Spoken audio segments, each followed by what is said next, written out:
여러분께 한번 묻고 싶습니다. 주님이 지금 천국 오려면 다 두고 가고 싶어요? 솔직하게 한번. 사랑하는 아내, 남편, 새끼 다 두고 주님이 올라와라 그러면 예 하고 올라갈 자신 있어요? 왜 없어요? 이유? 아이고 큰일 났네. 구원받을 준비, 상 받을 준비. 상 받을 준비. 자, 바울이 그러한 질문을 받았을 때 어떻게 대답했는가 한번 볼까요? 자, 빌립보 1장 한번 봅시다. 20절부터 제가 이렇게 보면서 좀 오늘 마지막 강의 문을 열겠습니다. 나의 간절한 기대와 소망을 따라 아무 일에든지 부끄러워하지 아니하고 지금도 전과 같이 온전히 담대하여 살든지 죽든지 내 몸에서 그리스도가 존귀하게 되게 하려 하나니 이는 내게 사는 것이 그리스도니 죽는 것도 유익함이라. 그러나 만일 육신으로 사는 이것이 내 일의 열매일진데 무엇을 택해야 하는지 나는 알지 못한다. 이게 바울의 고백이에요. 죽어도 좋고 살아도 좋고 다 좋으니까 내가 어떤 길을 택해야 될지, 주님이 오라 그러면 예 하고 가야 될지, 아니면 더 육신의 생명을 연장시켜줘서 살아라 그러면 예 하고 살아야 되는지, 무엇을 택해야 될지 나는 알지 못한다. 그러면서 23절 24절 같이 봅니다.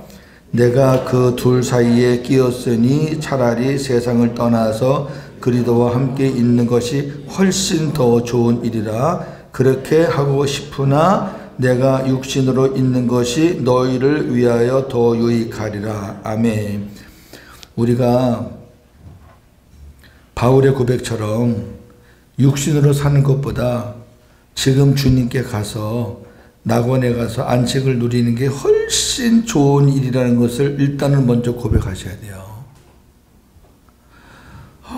맨날 천국 전하고 천국 그러면서 지금 나한테 올래 그러면 아니요. 그럼 뭐라고. 바울처럼 훨씬 좋은 거예요. 훨씬. 뭐 비교가 안 되는 거예요. 그런데 그렇게 하고 싶어요. 바울은.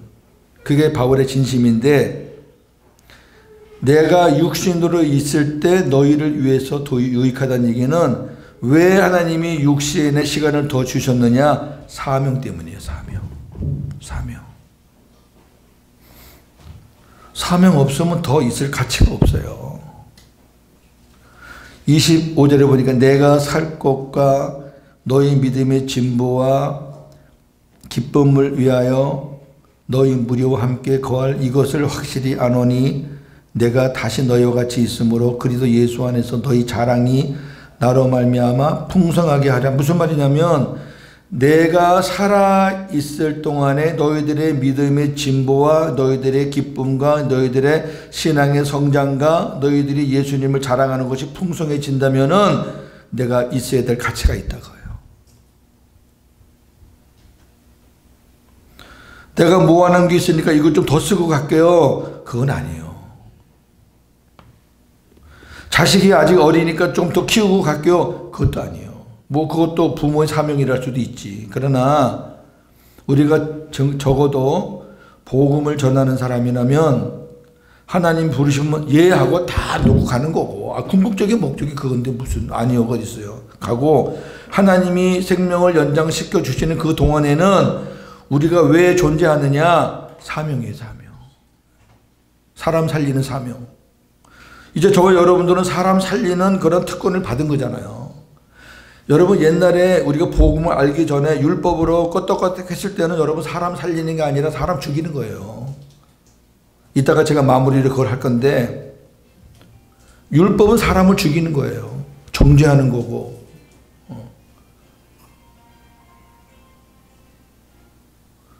복음이 살리는 거예요. 복음이. 그러니까 마지막에 뭐라 그래서 바울이요. 27절에 오직 너희는 그리스도의 복음에 합당하게 생활하라 그랬어요. 자, 우리 적어도 복음을 전하는 사람들, 생명을 우리가 나누는 사람들, 주님과 함께 사는 사람들, 나를 구원하기 위해서 천국으로 인도하시기 위해서 내 안에 주님이 오신 사람들이 사랑하는 종아 이제 나랑 함께 내 나라 가자 그랬을 때 아니요 그건 아니에요. 아 예 가야지요. 근데 그 말을 하기 전까지는 하나님이 나에게 맡긴 사명, 사람 살리는 사명, 나로 말미암아 우리 교회 교우들이 더 우리 주님 안에서 복음으로 풍성하게 되는 그 사건, 나로 말미암아 아직 예수 안 믿는 사람들이 생명을 얻는 그 사건, 그 일을 하라고 하나님께서 생명을 연장시켜 주는 것이고, 이제 내가 육체 가운데 사는 것은 나를 위해 살라고 남겨둔 것이 아니라 나를 사랑하셔서 내 안에 들어오셔서 나를 위해 죽으시고 내 안에 들어오셔서 나와 함께 사시는 그분을 위해서 산다고 고백했잖아요, 지금 금방. 그렇게 사시기를 바랍니다. 창세기 22장 9절 18절이 이제 그 아브라함의 절정의 절정. 우리가 20장을 통해서 아브라함의 준절정을 봤어요. 그런데 그 사건은 아브라함을 위한 사건이 아니라 사라를 위한 사건이니까 그 사건은 사라의 절정이라고 보면 돼요. 하나님이 저와 여러분들에게 믿음을 주시기 위해서 얼마나 섬세하게 다루시는가를 우리가 봤잖아요. 기가 막힌 거예요. 한 영혼을 하나님께서 만드시기 위해서 이방 나라 사람들을 전체 도구로 사용하신 거 보세요. 왜? 역사의 주인공이 우리거든요. 자, 12번 아브라함과 사라의 믿음을 보시고 약속을 이루시는 여호와 하나님. 이제 사라에게 하나님이 믿음을 주셨으니까, 사라가 아멘 했으니까 이제는 하나님이 사라를 통해서 이삭을 주시는 거죠. 그 고백을 안 받고는 안 주시는 거예요. 그러니까 그 고백을 받으시기 위해서 하나님께서 역사하신 거고, 결국 우리가 내 믿음을 고백하는 것도 내가 한 것이 아니라 하나님에 의해서 하게 됐다는 거죠. 똑같아요, 그거는. 창세기 21장 1절에서 7절입니다. 여호와께서 말씀하신 대로 사라를 돌보셨고 여호와께서 말씀하신 대로 사라에게 행하셨으므로 사라가 임신하고 하나님이 말씀하신 시기가 되어 노년의 아브라함에게 아들을 낳으니 아브라함이 그에게 태어난 아들 곧 사라가 자기에게 낳은 아들을 이름하여 이삭이라 하였고 그 아들 이삭이 난 지 8일 만에 그가 하나님이 명령하신 대로 할례를 행하였더라. 아브라함이 그의 아들 이삭이 그에게 태어날 때에 100세라. 사라가 이르되 하나님이 나를 웃게 하시니 듣는 자가 다 나와 함께 웃으리로다. 또 이르되 사라가 자식들을 젖먹이겠다고 누가 아브라함에게 말하였으리오마는 아브라함의 노경에 내가 아들을 낳았도다 하니라. 아멘. 하나님이 나를 웃게 하시니. 자기가 믿음이 없어서 웃었을 때 그 웃음이 아니고 하나님이 나를 웃게 하시니. 그래서 아들의 이름이 이삭입니다. 1절에 다 함축되어 있는 거예요. 여호와께서 말씀하신 대로 사라를 돌보셨고 여호와께서 말씀하신 대로 사라에게 행하였으므로 사라가 임신했다. 하나님이 사라에게 임신의 복을 주시기 위해서 하나님이 말씀한 대로 계속 사라를 간섭하셨단 말이죠. 1번 여호와께서 말씀하신 대로 사라를 돌보셨고 말씀하신 대로 사라에게 행하심으로 사라가 임신을 하게 됩니다. 아브라함과 사라는 아비멜렉 사건을 통해 말씀하신 약속하신 것을 반드시 이루시는 여호와 하나님이심을 확실히 믿게 되었고 그 믿음을 따라 약속의 아들 이삭이 태어나게 됩니다. 아브라함은 하나님이 명하신 대로 이삭이 난 지 8일 만에 할례를 행하였습니다. 100세 된 노인과 경수가 끝난 90세 된 여인이 어떻게 아이를 생산할 수가 있겠습니까? 아브라함과 사라의 믿음은 육신의 생각을 초월한 믿음입니다. 여호와 하나님은 약속의 말씀을 믿고 그 약속이 이루어지는 때를 기다리는 자에게 반드시 약속을 이루십니다. 즉 여호와 하나님은 아브라함과 사라의 믿음을 보시고 약속을 이루신 것입니다. 로마서 4장 18절 22절 아브라함이 바랄 수 없는 중에 바라고 믿었으니 이는 내 후손이 이 같으리라 하신 말씀대로 많은 민족의 조상이 되게 하려 하심이라. 그가 백세나 되어 자기 몸이 죽은 것 같고 사라의 태가 죽은 것 같음을 알고도 믿음이 약하여지지 아니하고 믿음이 없어 하나님의 약속을 의심하지 않고 믿음으로 견고하여져서 하나님께 영광을 돌리며 약속하신 그것을 또한 능히 이루실 줄을 확신하였으니 그러므로 그것이 그에게 의로 여겨졌느니라. 이건 아브라함의 믿음입니다. 히브리서 6장 13절 15절. 하나님이 아브라함에게 약속하실 때에 가리켜 맹세할 자가 자기보다 더 큰 이가 없으므로 자기를 가리켜 맹세하여 이르시되 내가 반드시 너에게 복 주고 복 주며 너를 번성하게 하고 번성하게 하리라 하셨더니 그가 이같이 오래 참아 약속을 받았느니라. 네. 처음에는 믿음이 없었지만 나중에 하나님의 그 뜻을 깨닫고 이제 기다리는 아브라함입니다. 히브리서 11장 11절. 믿음으로 사라 자신도 나이가 많아 단산하였으나 잉태할 수 있는 힘을 얻었으니 이는 약속하신 이를 믿으신 줄 알았음이니라. 아멘. 사라도 믿음이 없었지만 아비멜렉 사건을 통해서 믿음이 생겼고 그 믿음으로 말미암아 약속을 받은 거죠. 이렇게 신약 성경에서 다 증언을 해요. 처음엔 믿음이 없던 사람이었지만 하나님께서 믿음을 갖게 하시고 그 믿음을 보시고 선물을 주는 거지 믿음이 없는 사람에게 주면 안 돼요. 하나님은 반드시 믿음과 기도를 통해서 선물을 주시는 거지 지금도 마찬가지예요. 예. 하나님은 저와 여러분들에게 좋은 것을 주신다고 약속을 수없이 했어요. 예. 그럼 우리가 하나님의 약속을 기다리면서 기도하면 되죠. 그래야지 하나님의 약속이 나한테 이루어지는 거지 하나님의 약속이 이루어졌다고 그냥 마음 푹 놓고 있으면 어디서 하늘에서 뭐가 뚝 떨어지는 거 아니거든요. 그래서 믿음과 말씀과 기도는 항상 같이 가요. 같이 가는데 이제 이렇게 복음이 된 아브라함과 사라의 행동을 보세요. 자, 저와 여러분들이 율법으로 살다가 이제 복음이 들어와서 복음의 사람이 되잖아요. 그러면 복음의 사람이 된 다음에 우리가 해야 할 일들을 지금 말하고 있는 거예요. 굉장히 중요한 부분이에요. 이 하갈과 이스마엘을 내쫓는 거 보고 우리가 이거를 인정으로 보면 안 돼요. 어떻게 그럴 수가 있느냐. 13년 동안 애지중지 자기 아들이라고 그렇게 했던 그 이스마엘을 어떻게 이삭이 태어났다고 그렇게 내쫓아버릴 수 있는, 이렇게 우리가 인간적으로 생각하면 성경이 안 풀려요. 복음이 들어왔으니까 율법을 내쫓는 거지. 간단한 거예요. 복음이 들어오면은 야채없이 율법을 쫓아내야 되는 거예요. 자, 창세기 21장 8절에서 12절입니다. 아이가 자라매 젖을 떼고 이삭이 젖을 떼는 날에 아브라함이 큰 잔치를 베풀었더라. 사라가 본즉 아브라함의 아들 애굽 여인 하갈의 아들이 이삭을 놀리는지라. 그가 아브라함에게 이르되 이 여종과 그 아들을 내쫓으라. 이 종의 아들은 내 아들 이삭과 함께 기업을 얻지 못하리라 하므로 아브라함이 그의 아들로 말미암아 그 일이 매우 근심이 되었더니 하나님이 아브라함에게 이르시되 내 아이나 내 여종으로 말미암아 근심하지 말고 사라가 내게 이른 말을 다 들으라. 이삭에게서 나는 자라야 내 씨라 부를 것임이니라. 아멘. 여기서 우리가 아브라함의 그 고뇌와 사라의 결단을 볼 수 있어요. 뒤바뀌어요 지금. 아브라함이 불순종하는 게 아니라 아브라함이 13년 동안 이 아들이 하나님이 나에게 주신 선물이다라고 생각하고 키웠잖아요. 이삭이 태어날 거는 꿈에도 못 꾸고 할례 언약 받기 전에는.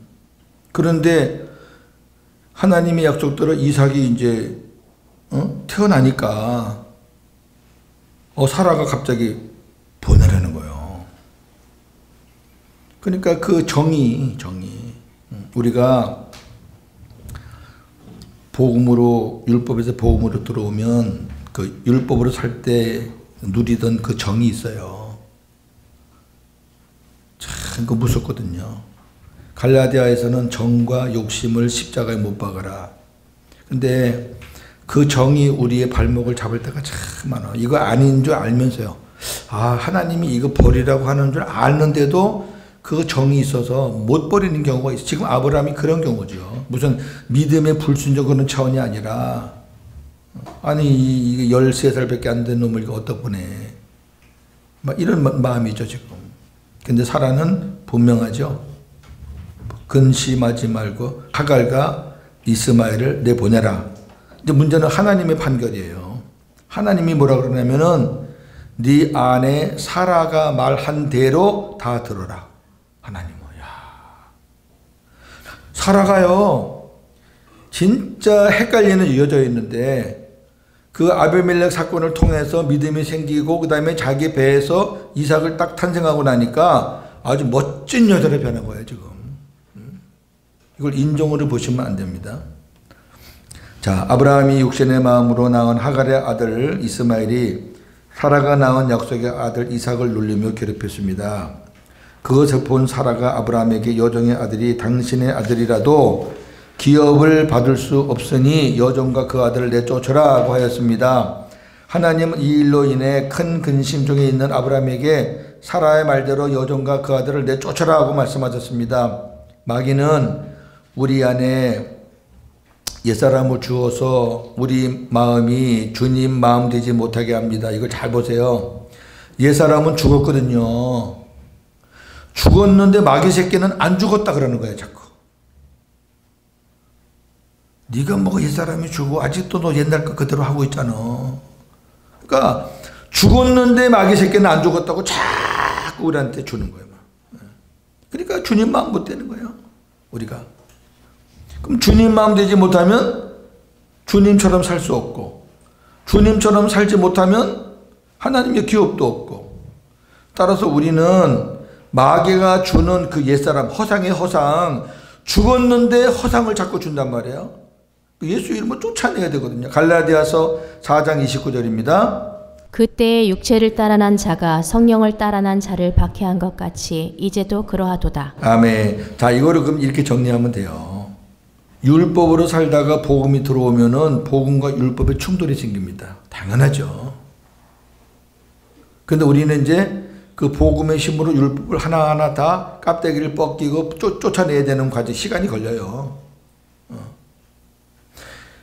빨리 안 쫓아내면 이 율법의 육신의 소욕이, 옛사람은 죽었는데 살아있는 것처럼 유령처럼 존재하는 마귀가 자꾸 이렇게 넣어주는 그런 것들로 인해서 복음의 손상을 입어요. 이게 예수 믿는 사람들이 안 믿는 사람들에게 핍박을 받는다. 복음으로 사는 사람들이 율법으로 사는 사람들한테 핍박을 받는다라는 적용도 맞지만, 오늘 이 갈라디아에서 본문에서 말하는 그 적용은 그보다 더 구체적으로 우리 안에 율법과 복음을 같이 갖고 있으면은 이 복음이 율법에 의해서 손상을 받는다 그 얘기예요. 자, 그 증거를 볼까요? 자, 우리는 새 언약의 복음으로 구원받은 자들입니다. 즉 자유하는 여자의 후손들입니다. 갈라디아 4장 22절 24절 시작. 기록된 바 아브라함에게 두 아들이 있으니 하나는 여종에게서 하나는 자유 있는 여자에게서 낳았다 하였으며 여종에게서는 육체를 따라 낳았고 자유 있는 여자에게서는 약속으로 말미암았느니라. 이것은 비유니 이 여자들은 두 언약. 아멘. 어제 본 거죠. 새 언약과 옛 언약의 상징이에요. 비유예요. 하갈과 이스마엘은 옛 언약과 그의 산물이고 사라와 이삭은 새 언약과 그의 산물이에요. 하나는 육체를 따라 난 거고 하나는 하나님으로 성령으로 난 거예요. 달라요. 둘 다 아브라함의 몸에서 태어났어요. 아브라함이 믿음이 약할 때는 이스마엘이 하나님이 주신 선물로 알았어요. 저나 여러분도 율법으로 살면서 복음의 열매가 아닌 율법의 열매를 하나님이 주셨다라고 생각한 적이 많잖아요. 물론 하나님이 주셨을 수 있는데 그럴 때는 전부 다 고백하는 게, 하나님도 얘기하지만은 내가 했고요, 내가 이렇게 했고요, 이렇게 했고, 나가 많아요. 그건 율법의 열매란 얘기예요. 내가 많다는 얘기는. 복음의 열매에서 내가 나올 게 뭐가 있어요? 나는 죽었는데, 아무것도 안 했는데. 자, 그럼 보세요. 갈라디아 4장 30절 31절이 이제 이 부분에 종지부를 찍어주는 거예요. 시작. 그러나 성경이 무엇을 말하느냐? 여종과 그 아들을 내쫓으라. 여종의 아들이 자유 있는 여자의 아들과 더불어 유업을 얻지 못하리라 하였느니라. 그런즉 형제들아, 우리는 여종의 자녀가 아니요 자유 있는 여자의 자녀리라. 아멘. 보세요. 자유 있는 여자의 아들이 받는 유업을 여종의 아들이 함께 받지 못한다. 다시 말해서 여종의 아들은 유업이 있다 없다? 없다. 유업은 누구에게만 있다? 자유 있는 여자의 아들에게만 유업이 있다. 율법으로 사는 거는 율법에 속아서 마치 내가 아직도 안 죽고 살아있는 것처럼 착각을 하고 살면 여러분 유업이 없어요.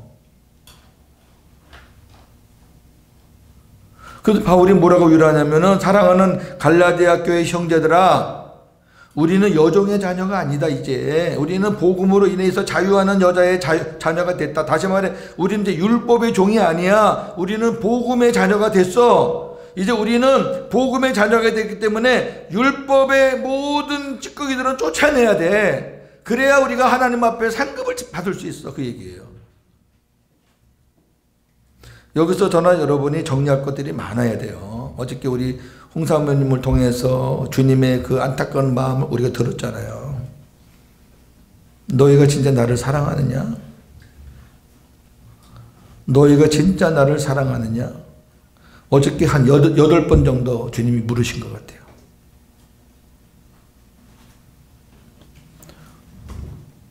하나님과 재물은 겸하여 섬길 수 없어요.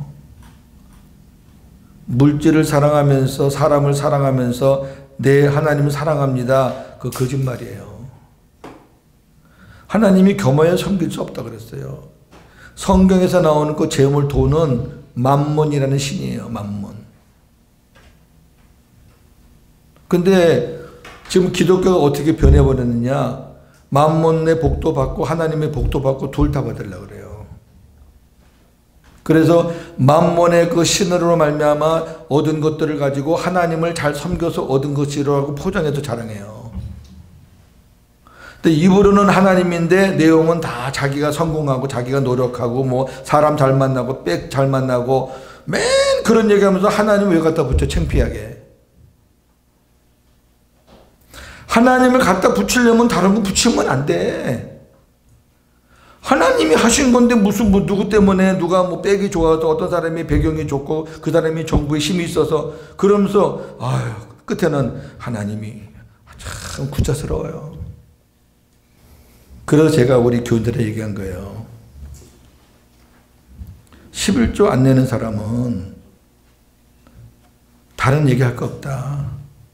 재물을 사랑해서 안 내는 거 아니냐. 정확하잖아요. 제가 11조 설교를 했는데 딱 한 가정이 시험 들어가고 안 나오거든요.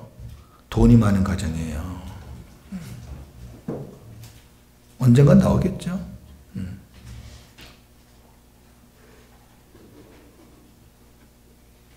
그거 내기 싫어서 교회 안 나오는 거예요. 그게 무슨 하나님을 섬기는 사람이에요. 그게. 그 사람이 이 설교를 좀 들었으면 좋겠어. 그 돈 몇 푼 갖고 하나님하고 받고 하나님과 재물은 못 가면서 못 생겨요. 그리고 결국 11조 안 낸다는 거는 나는 하나님보다 재물이 더 좋다는 얘기예요. 그 고백이에요. 11조를 내는 거는 나는 세상의 어떤 것보다 하나님이 더 좋고 모든 것이 다 하나님의 은혜라고 고백하는 거고 그게 간단한 거지 뭐. 그건 뭐 복잡하게 생각할 게 뭐가 있어요. 새 언약을 믿지 않고 새 언약을 모르고 주님과 하나 되지 못해서 육신으로 사는 자들은 구원이 없어요. 마태복음 7장 21절 23절입니다. 시작. 나더러 주여 주여 하는 자마다 다 천국에 들어갈 것이 아니요 다만 하늘에 계신 내 아버지의 뜻대로 행하는 자라야 들어가리라. 그날에 많은 사람이 나더러 이르되 주여 주여 이르되 우리가 주의 이름으로 선지자 노릇하며 주의 이름으로 귀신을 쫓아내며 주의 이름으로 많은 권능을 행하지 아니하였나이까 하리니 그때에 내가 그들에게 밝히 말하되 내가 너희를 도무지 알지 못하니 불법을 행하는 자들아 내게서 떠나가라 하리라. 아멘. 복음을 모를 때는 별 설교 다 했죠. 이 본문 갖고 설교 안 해본 목사님이 어디 계세요? 하나님 아버지의 뜻대로 행하는 자. 그러니까 여러분 아버지 뜻대로 행하세요. 첫째 기도, 둘째 말씀, 셋째 순종, 넷째 봉사, 다섯째 헌금. 여러분 이게 다 아버지께서 기뻐하는 거 아닙니까? 그렇게 사는 것이 아버지 뜻대로 행하는 겁니다. 뭐 이렇게는 안 해도 비슷하게 다 그렇게 해서 했어요. 근데 교인들이 이런 설교를 듣고 기뻐해야 되는데 그런 설교 들으면 더 축 처지는 거예요. 왜? 못하니까. 못해. 직장 일이 바빠서 잠도 4시간, 5시간 밖에 못 자는데 뭐 전도하는 게 하나님 뜻이라고 그러고 교회 와서 헌신하는 게 하나님 뜻이라고 그러고 미치는 거지. 설교 들을 때마다. 그러니까 목사들은 교인들에게 양식을 먹이는 게 아니라 독약을 먹이고 있었던 거죠. 독약. 결국 뭐예요 그러면? 천국에 가는 게 행위로 가는 거잖아. 그거 다 행위 아니에요? 예배 드리고 전도하고 기도하고 뭐하고 봉사하고 그거 다 행위 아니에요? 그 행위로 가요? 천국을. 그러면서 여러분 믿음은 구원으로 받습니다. 그래요? 앞뒤가 안 맞는 거 하나도. 왜? 하나님의 뜻을 모르니까. 하나님 뜻이 뭔가 봅시다. 히브리서 10장 9절 하나예요. 하나님 뜻은 하나. 히브리서 10장 9절. 주님이 이 세상에 오실 때 뭐라 그러셨냐면 내가 하나님의 뜻을 행하러 이 땅에 왔나이다. 그렇게 했어요. 자, 9절 10절입니다. 시작. 말씀하시기를 보시옵소서 내가 하나님의 뜻을 행하여 왔나이다 하셨으니 그 첫째 것을 배하심은 둘째 것을 세우려 하심이라. 이 뜻을 따라 예수 그리스도의 몸을 단번에 들이심으로 말미암아 우리가 거룩함을 얻었노라. 아멘. 하나님이 예수님 이 땅에 보내셨잖아요. 왜 보내셨냐면 아버지 뜻을 이루라고. 그래서 예수님은 내가 하나님의 뜻을 행하기 위해서 이 땅에 왔습니다. 그러면서 그 뜻이 뭐냐? 첫째 것을 폐하고 둘째 것을 세우는 거예요. 여기 첫째 것은 옛 언약, 첫째 언약, 둘째 것은 새 언약, 둘째 언약. 간단해요. 그 새 언약을 이루기 위해서 새 언약의 뜻을 따라서 예수님이 십자가에 죽으셨다. 너무너무 간단해요. 옛 언약을 줬더니 모세 언약을 줬더니 인간들이 그 모세 율법을 자기들이 행하려고 막 몸부림을 치고 막 어떤 방법을 수단과 방법을 안 가리고 막 노력하고 애쓰고 잠 안 자고 막 하는데도 이게 안 되는 거예요. 만족이 없는 거예요. 하나님께서 예수님을 보내셨어요. 새 언약의 중보자로. 안 되지. 안 되지. 너희들 행위로는 안 되지. 내가 내 아들 보낼 테니까 내 아들 보내서 내가 십자가에 죽여서 부활시켜서 하나님 나라 승천 거기서 다 너희들의 모든 죄를 다 탕감해 줘서 내가 너희들 심령 안에 보낼 테니까 너희가 그 예수를 심령 안에 모시고 살아. 그게 새 언약이 되니까 그걸 이루게 하기 위해서 예수님이 이 땅에 오신 거라니까. 그거를 기준으로 성경에 나오는 신약에 나오는 하나님의 뜻을 보시면은 다 보여요. 다 보여요. 하나님 뜻이라는 단어만 나오면 다 보인다고. 그걸 막 율법으로 찾으니까 별별 소리 다 하잖아요. 저도 그랬어요. 저도 죄인이에요. 육신의 마음과 생각, 즉 옛 언약으로 사는 자들은 천국에 들어갈 수 없으니 이들에게는 하나님의 기업이 전혀 없어요. 주님과 하나 되어 주님의 마음과 생각, 즉 새 언약으로 사는 자들이 천국에 들어가는 거예요. 그러니까 옛 언약을 가지고는 천국에 못 간다니까. 율법을 행해서 자기가 뭐 의를 드러내며 하나님의 이름을 들먹이면서 빌려가면서 도용하면서 막 이상한 짓을 하고 이런 사람들 나중에 주님 앞에 가니까 너 누구야? 나 너 누군지 모르겠는데? 불법을 행한 자라는 얘기는 네가 내 아버지의 뜻인 새 언약으로 복음으로 살지 않았잖아. 너 내 이름을 빌려가지고 네 영광 드러내면서 네가 호화호식 다 하면서 그렇게 살았잖아. 사람들 고쳐주고 귀신 쫓아내고 네가 다 봉투 받고 돈 받고 너 그러고 살았잖아. 난 너 몰라. 이거 목회자들이 진짜 이 말씀 앞에서 통탄해야 돼요. 모른다는데 어쩌고 모른다는데. 아니 주의 이름으로 선지자 노릇하고 주의 이름으로 귀신 쫓아내고 주의 이름으로 많은 권능을 사람들한테 얼마나 영광을 받았을 거야. 사람들 앞에서 얼마나 많은 것들을 행했을 거야. 아, 이거를 주님이 모르신대. 주님이 보시는 거는 껍데기 보는 게 아니잖아요. 옛 언약으로 살았느냐 새 언약으로 살았느냐 율법으로 살았느냐 복음으로 살았느냐. 내 아버지 뜻은 복음이에요. 복음. 예수님 내 안에 모시고 예수님이 복음이니까 예수님 내 안에 모시고 예수님으로 사는 게 그게 복음이고 그게 아버지 뜻이라니까. 할렐루야. 그렇게 안 살면 구원이 없어요.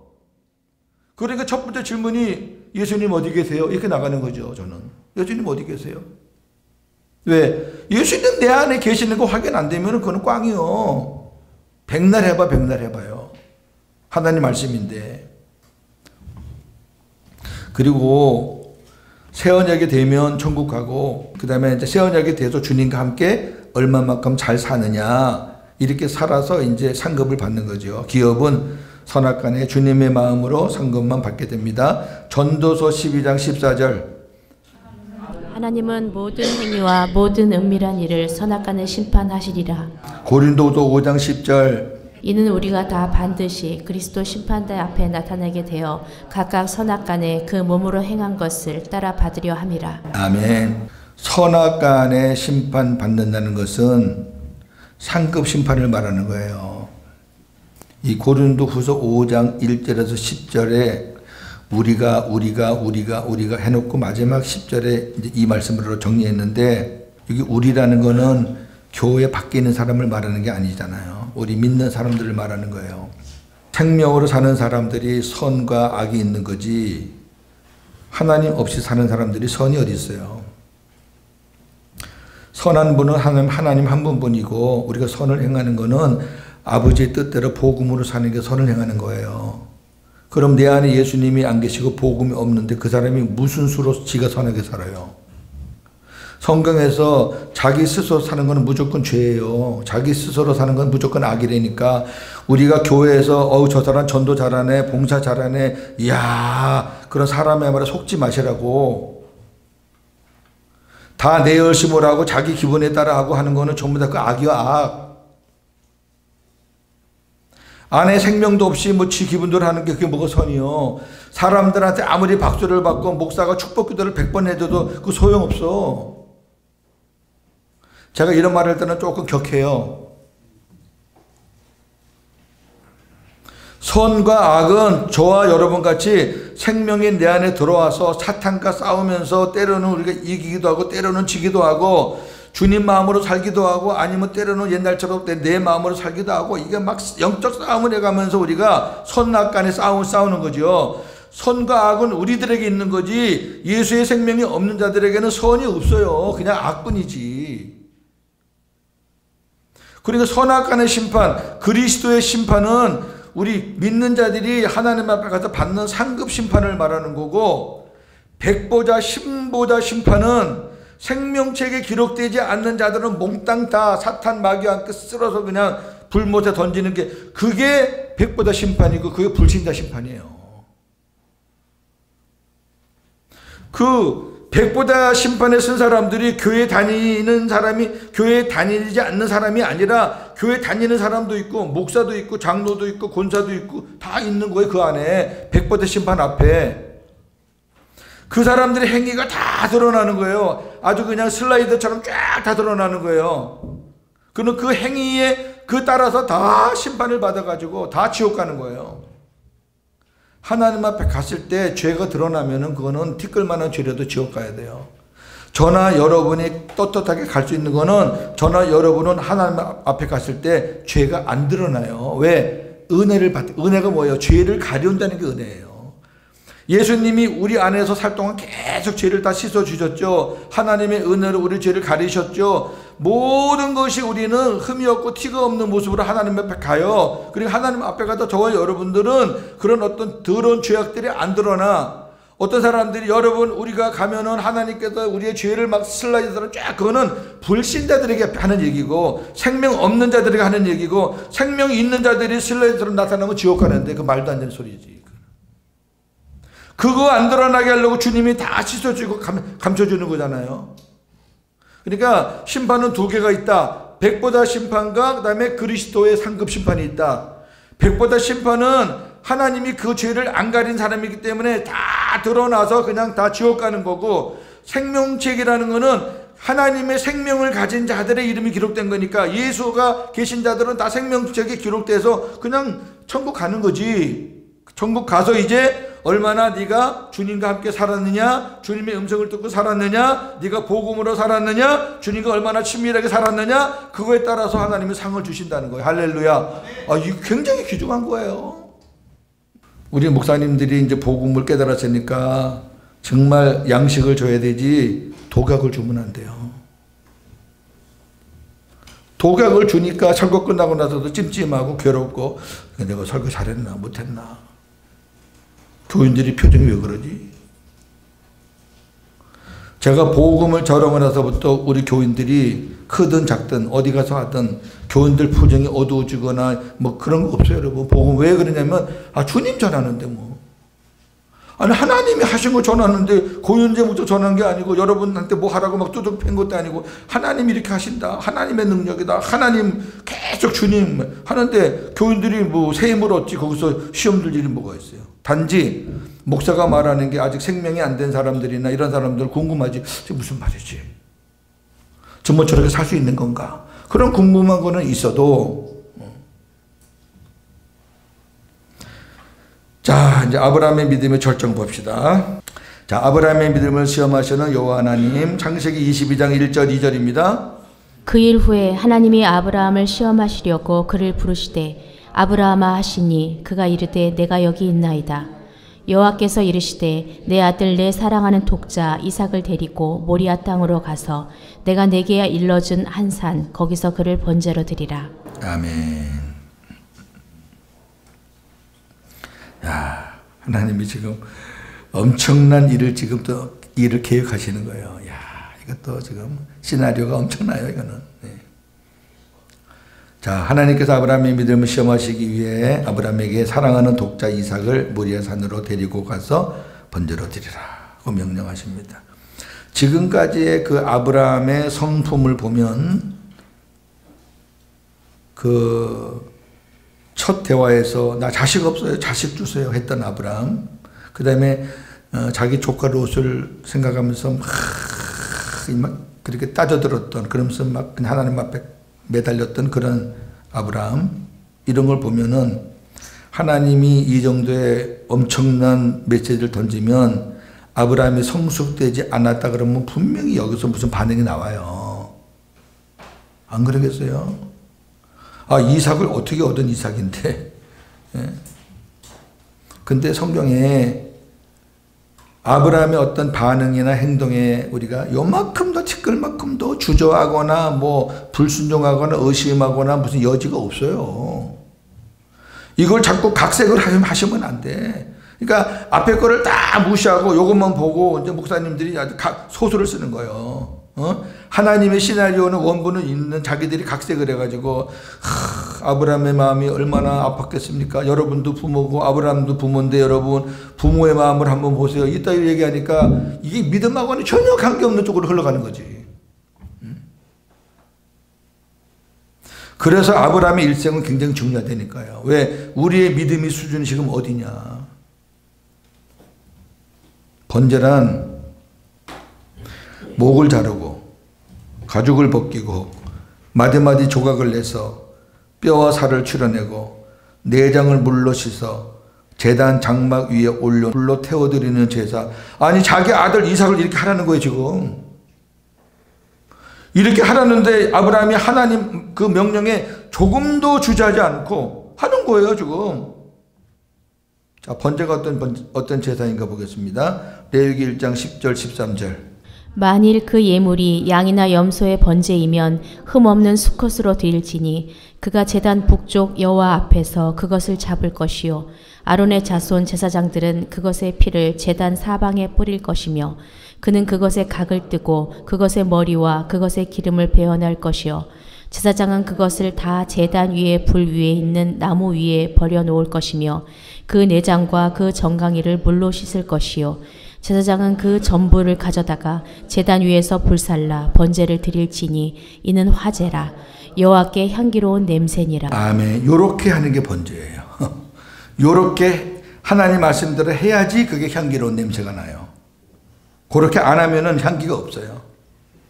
15번 여호와 하나님의 명령에 조금도 하지 않고 순종하는 아브라함입니다. 22장 3절에서 10절입니다. 아브라함이 아침에 일찍이 일어나 나귀의 안장을 지우고 두 종과 그의 아들 이삭을 데리고 번제에 쓸 나무를 쪼개어 가지고 떠나 하나님이 자기에게 일러주신 곳으로 가더니 제3일에 아브라함이 눈을 들어 그것을 멀리 바라본지라. 이에 아브라함이 종들에게 이르되 너희는 나귀와 함께 여기서 기다리라. 내가 아이와 함께 저기 가서 예배하고 우리가 너희에게로 돌아오리라 하고 아브라함이 이에 번제나무를 가져다가 그의 아들 이삭에게 지우고 자기는 불과 칼을 손에 들고 두 사람이 동행하더니 이삭이 그 아버지 아브라함에게 말하여 이르되 내 아버지여 하니 그가 이르되 내 아들아 내가 여기 있노라. 이삭이 이르되 불과 나무는 있거니와 번제할 어린 양은 어디 있나이까. 아브라함이 이르되 내 아들아 번제할 어린 양은 하나님이 자기를 위하여 친히 준비하시리라 하고 두 사람이 함께 나아가서 하나님이 그에게 일러주신 곳에 이른지라. 이에 아브라함이 그곳에 제단을 쌓고 나무를 벌려 놓고 그의 아들 이삭을 결박하여 제단 나무 위에 놓고 손을 내밀어 칼을 잡고 그 아들을 잡으려 하니. 아멘. 여러분 얼마나 결연한 모습입니까? 진짜 멋있잖아요. 아브라함이 무슨 여기서 아브라함이 무슨 뭐 인정이 있어서 어쩌고 저쩌고 그 새벽 일찍 일어나서 새벽 일찍 일어나는 거는 뭐 주저하지 않았다는 얘기죠. 예, 하나님 알겠습니다. 그 아들 이삭이 이제 10대인데 아들 이삭이 불가나무는 있는데 재물은 어디 있어요? 그때 그 아브라함 마음이 어떻겠어요? 그런데 뭐라고 대답해요? 아들아, 번제할 어린 양은 하나님이 준비하셔. 1번 아브라함은 여호와 하나님의 명령에 조금도 주저하지 않고 순종합니다. 아브라함은 아침 일찍 일어나 번제 드리는데 필요한 모든 것을 준비했습니다. 그냥 하는 척한 거 아니에요. 하는 척했으면 하나님이 아시지 그 몰라요? 그 마음을 다 아시는데 진짜 하려고 한 거예요. 하나님이 일러주신 곳을 향해 3일 길을 가서 종들을 산 아래에 머물게 하고. 왜 산 아래에 머물게 해요? 이 주인의 행동에 이 종들이 혹시 어이구 아브라함 주인이요 왜 그래요 왜 그래요 아들을 왜 잡아요 이렇게 할까봐 걸림돌 되니까 종들을 산 아래 두는 거예요. 손에 불과 칼을 들고 이삭에게 나무를 지우고 번제 드릴 산으로 올라갔습니다. 번제물은 어디에 있느냐고 묻는 이삭에게 하나님이 친히 자기를 위하여 준비하실 것이라고 대답했습니다. 도착하자 제단을 만들고 나무를 버려놓고 아들 이삭을 결박하여 그 위에 놓고 칼로 이삭을 제물로 잡으려고 합니다. 이거는 아브라함이 쇼를 한 게 아니라 정말로 자기 아들을 죽이려고 한 거예요. 혹자들은 이렇게 말합니다. 아브라함이 하나님의 명령을 듣고 얼마나 힘들었을까. 100세 때 약속으로 받은 아들을 왜 죽이라고 하시나. 하나님도 너무하시다. 부모라면 자식을 제물로 바치는 일에 고민하는 것은 당연한 일. 아브라함도 그랬을 것이다. 하나님의 명령을 받고 밤잠도 못 자고 마음고생으로 고뇌했을 것이다.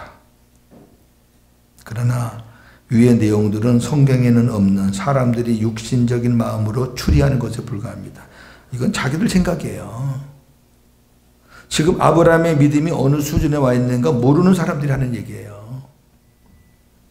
아브라함은 아들 이삭을 받는 과정에서 그 자기가 불신했다가 믿었다 불신했다 믿었다 막 이러면서 그 이스마엘을 거치고 하갈을 쫓아내고 막 이런 과정에서 지금 아브라함은요 하나님이 자기를 어떻게 인도하시는 것에 대한 확신이 이제는 막 단단한 거예요. 이제는 든든해요. 그리고 하나님이 어떤 분이라는 것을 아브라함은 이제 너무 잘 알아요.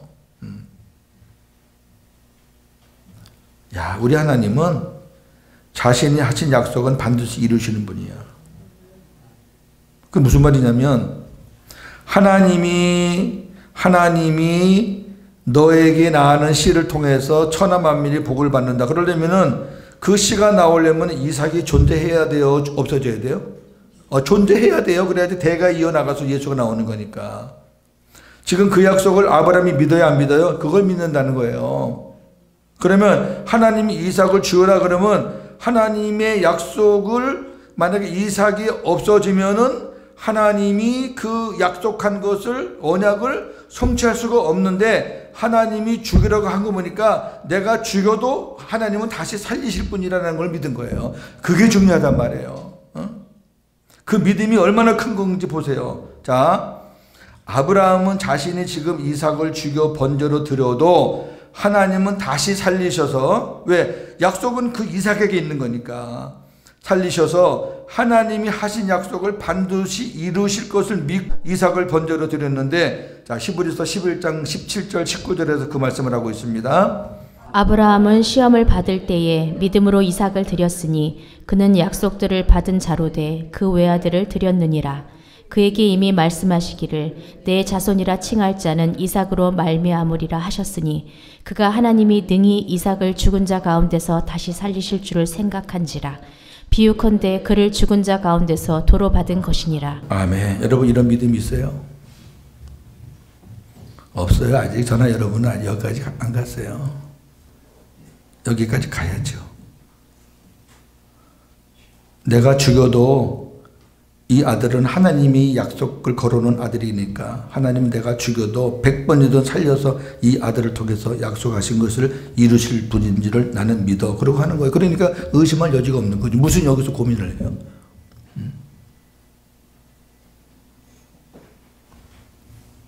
자, 그때 하나님이 아브라함을 인정을 하는 거예요. 아브라함아.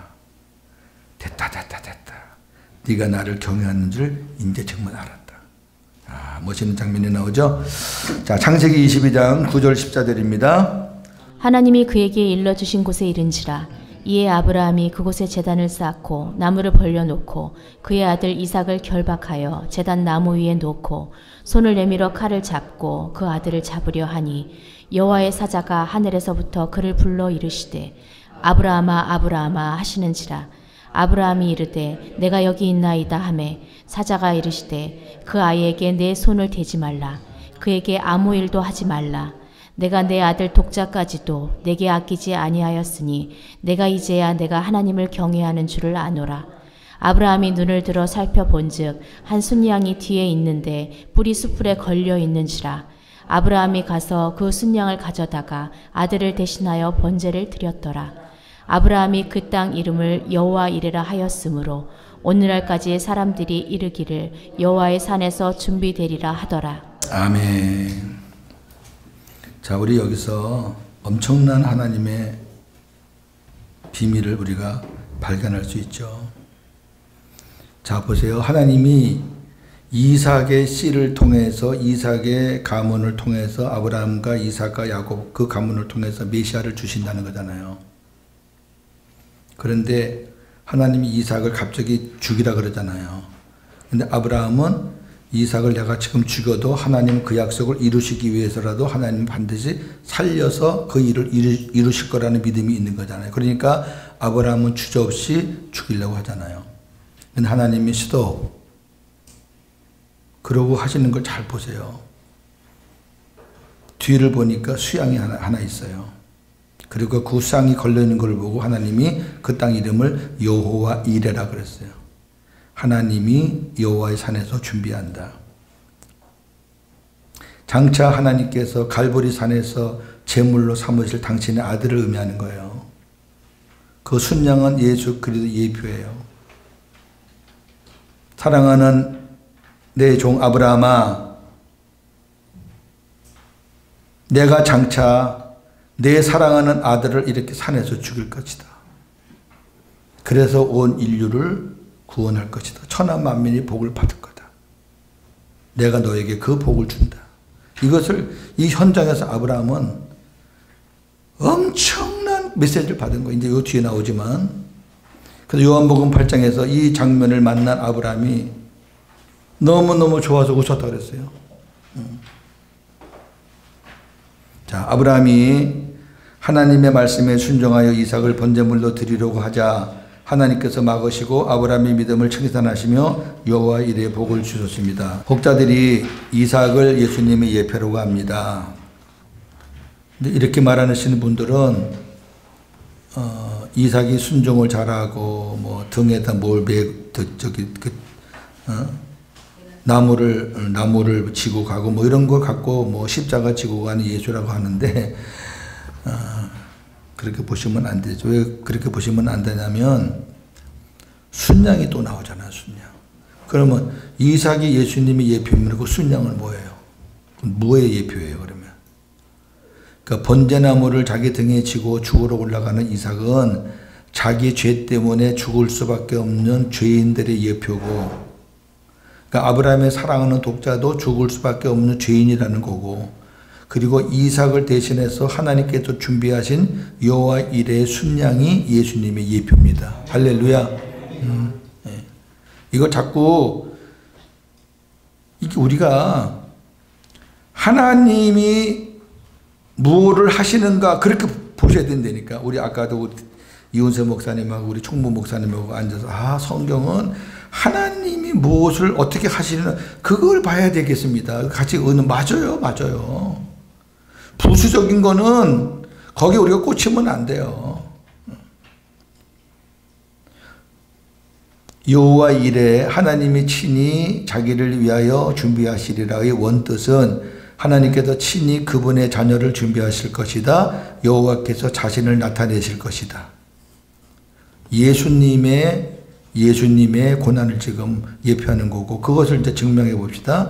이삭이 제물로 바쳐주려고 했던 그 모리아산, 그래서 이삭 대신 순양을 잡았던 그 모리아산은 장차 하나님의 성전이 세워질 곳 예루살렘이에요. 그 위치가 나중에 예루살렘이 되는 거예요. 모리아산이 예루살렘이라니까요. 역대하 3장 1절. 솔로몬이 예루살렘 모리아산에 여호와의 전 건축하기를 시작하니 그곳은 전에 여호와께서 그의 아버지 다윗에게 나타났던 곳이요 여부스 사람 오르난의 타작마당에 다윗이 정한 곳이라. 아멘. 예루살렘 모리아산이잖아요. 예루살렘 모리아산에 하나님의 전이 건축이 돼요. 솔로몬 시대 때. 여러분 감이 이제 와요? 예? 그림자와 실체가 이렇게 오냐고요. 이렇게. 예. 지금 이삭이 죽으려고 했던 곳에서 순양이 죽었는데 바로 그 자리에서 예수님이 죽어요. 지금 하나님은 그걸 얘기하고 있는 거예요. 그거를. 너 네 아들 죽이려니까 가슴이 아프지. 그래도 네가 내 뜻에 순종하는구나. 내가 장차 내 사랑하는 아들을 여기서 죽일 거야. 온 인류를 구원하기 위해서. 하나님의 성전은 하나님이 임재하셔서 자신을 나타내시는 곳입니다. 하나님께서 이삭 대신 순양을 준비하신 이 사건은 죽을 수밖에 없는 인간의 구원을 위해 당신의 독생자를 예비해 두셨다는 것을 말씀합니다. 여호와 이레의 약속대로 예수님께서는 예루살렘에서 인류의 제물로 십자가에 지셨습니다. 아멘. 아브라함은 순양을 보면서 자기 씨를 통해 그리스도가 오실 것을 믿으며 기뻐했습니다. 자, 요한복음 봅시다. 8장 56절 58절. 너희 조상 아브라함은 나의 때 볼 것을 즐거워하다가 보고 기뻐하였느니라. 유대인들이 이르되 내가 아직 50세도 못 되었는데 아브라함을 보았느냐. 예수께서 이르시되 진실로 진실로 너희에게 이르노니 아브라함이 나기 전부터 내가 있느니라. 하나님이 아브라함에게 계속 약속을 줬잖아요. 가나안의 땅에 대한 약속, 천하 만민이 너로 말면 복을 받는다. 너의 씨로 말면 복을 받는다. 계속. 그러니까 아브라함은 하나님의 약속을 보고 막 이제 기대감과 소망 가지고 살았는데 이 이삭을 바치는 그 현장에서는 직접 눈으로 본 거예요. 그래서 보고 기뻐했다 그러잖아요. 와, 이거였구나. 하나님이 약속한 그 씨가 이거였구나. 얼마나 기뻐했는지. 이 말을 못 알아듣는 이 멍청이 유대인들이 뭐라 그러냐면, 야, 네가 나이가 50도 못 됐는데 네가 아브라함을 봤어? 예수님이 뭐라 그래요? 아브라함이 나기 전부터 내가 이미 있었다. 아브라함뿐 아니라 구약의 믿음의 선진들은 하나님께서 보내주시겠다고 약속하신 예수 그리스도를 받지는 못했지만 하나님의 약속을 믿고 이 땅에 오시는 것을 환영하며 살았습니다. 히브리서 11장 13절 14절 이 사람들은 다 믿음을 따라 죽었으며 약속을 받지 못하였으되 그것들을 멀리서 보고 환영하며 또 땅에서는 외국인과 나그네임을 증언하였으니 그들이 이같이 말하는 것은 자기들이 본향 찾는 자임을 나타냄이라. 아멘. 구약은 장차 오실 약속대로 오실 예수 그리스도를 계속 선지자들이 선포했어요. 그 구약 백성들은 실질적으로 예수를 만나지 못하고 예수님을 그 마음 안에 영접하지 못했어요. 왜? 예수님이 우리 안에 들어오는 거는 오순절 사건 이후에 들어오는 거거든요. 공간복음 사복음서에서도 제자들 마음속에 예수님이 들어갈 수가 없었죠. 왜? 예수님 그때 육신으로 계셨는데 뭐 어떻게 마음에 들어가. 성령과 함께 삼일체 하나님이 들어오시면서 이제 함께 사는 건데, 보세요. 구약의 백성들 이렇게 약속만 받고도 멀리서 앞으로 이루어질 그 약속만 받고도 막 소망 가지고 그 하나님의 그 본향을 생각하며 믿음으로 살았는데, 아니 저나 여러분은 그 예수님, 약속의 예수님을 우리가 내 안에 모시고 새 언약에 지금 새 언약이 이루어져서 그 새 언약이 날마다 성취되는 것을 누리면서도 우리가 믿음을 지키지 못하고 잘못 산다는 것은 정말 부끄러운 거예요. 아니 기가 막힌 거지. 여러분 지금 천국에 가 있는 구약의 선진들이 뭐라 그러겠어요? 야, 이 사람들아, 우리는 몇백 년 후에 몇천 년 후에 올 그 약속만 듣고도 막 기뻐가지고 소망으로 살았는데, 너네들은 우리가 약속으로 소망했던 그 예수님을 만나고 그 주님과 살면서도 어떻게 사는 게 그렇게밖에 못 사냐.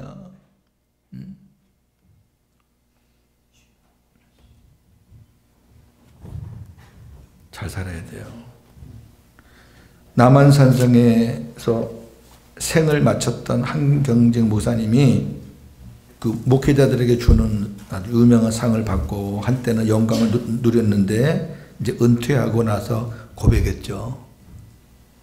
나 이거 받을 자격이 없습니다. 나는 신사참배에 찬성한 사람입니다 하고 그 상 다 내놓고 자기 가진 재산 내놓고, 그리고 영락계 교인들의 그 간청을 다 뿌리치고 남한산성에서 조용히 그렇게 지냈었잖아요. 지방에 이렇게 이제 수양관 한두 개 이렇게 가셔가지고 왔다 갔다 하시면서, 그때 그 제자 목사들, 후배 목사들 찾아와서 한경진 목사님한테 가르침을 좀 받으려고, 목사님 뭐 좀 좋은 말씀 좀 해주세요. 그때 그분의 책이 있는 거예요. 그분이 눈물 흘리면서, 사랑하는 우리 동력자 여러분, 예수 잘 믿으세요. 예수님 잘 믿어야 됩니다. 그 말밖에 안 했대요. 예수 잘 믿으세요. 나같이 그렇게 왔다 갔다 하지 말고 예수 잘 믿으세요. 예수 잘 믿어야 됩니다. 자, 창세기 22장 16절 18절입니다. 여호와께서 이르시기를 내가 나를 가리켜 맹세하노니 내가 이같이 행하여 내 아들 내 독자도 아끼지 아니하였은즉 내가 내게 큰 복을 주고 내 씨가 크게 번성하여 하늘의 별과 같고 바닷가의 모래와 같게 하리니 내 씨가 그 대적의 성문을 차지하리라. 또 내 씨로 말미암아 천하 만민이 복을 받으리니 이는 내가 나의 말을 준행하였음이니라 하시니. 아멘. 하나님께서 아브라함의 씨로 말미암아 대적의 문을 얻을 자 곧 그리스도를 보내주실 것을 약속했습니다. 여기 보세요. 씨가 몇 번 나와요? 내 씨가 크게, 그 다음에 내 씨가 그 대적의 성문을, 또 내 씨로 말미암아 천하 만민이 복을. 이 씨가 도대체 누구냐?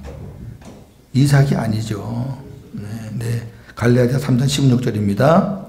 이 약속들은 아브라함과 그 자손에게 말씀하신 것인데 여럿을 가리켜 그 자손들이라 하지 아니하시고 오직 한 사람을 가리켜 내 자손이라 하셨으니 곧 그리스도라. 내 씨들 안 그러고 내 씨가 내 씨로 그리스도를 가르친다 그랬잖아요. 갈라디아에서 바울이. 그때 하나님이 아브라함에게 한 약속은 바로 예수 그리스도를 지칭해서 약속하신 것이다. 그러니까 아브라함은 예수님을 만난 사람이잖아요. 구약에 있다고 다 뭐 옛 언약으로 산 거 아니에요. 구약에 있는 선지자들 다 새 언약으로 살았어요. 물론 우리처럼 아내 모시고 살지는 못했지만 그 하나님의 새 언약의 말씀을 듣고 전하고 기록하고 좋아하고 사무엘부터 모든 선지자가 다 그렇게 살았다고 사도행전에서 얘기하잖아요. 근데 구약을 보면서 여러분 모세처럼 사세요. 다윗이 이렇게 용맹합니다. 무슨 동화책이에요, 성경이? 성경이 무슨 위인전이냐고. 다윗이 예수님 때문에 살았고 아브라함이 예수님 때문에 살았고 모든 선지자들이 예수님 때문에 살았는데 예수님 때문에 산 그 사람들을 왜 예수님을 빼놓고 그 사람들의 위인전을 만드냐고요. 여러분 설교에 예수님이 빠지면 그건 설교가 아니에요. 성경 어디를 봐도 예수님이 빠지면 설교가 아니라고. 제가 아주 우리 선배 목사님이 그 말을 제가 아주 멸시하고 우습게 봤다가 이 복음 깨닫고요.